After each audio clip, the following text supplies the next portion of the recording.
5 खरगोश हैं, 8 बच्चे मर गए इनके। मेरा मैन वालेकुम गाइस, ये हमारे खरगोश देखो।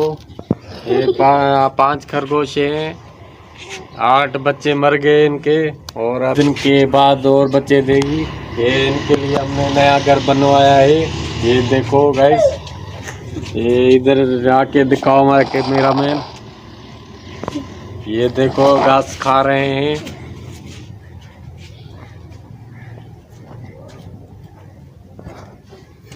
हमारे क्यूस से खरगोश हैं।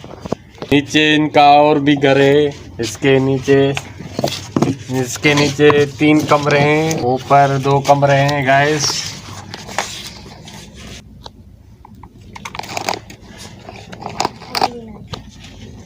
देखो गाइस, हमारे ब्यूटीफुल हाउस है खरगोशों का।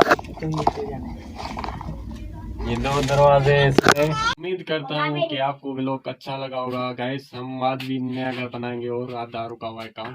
खुदा हाफिज़, बाय।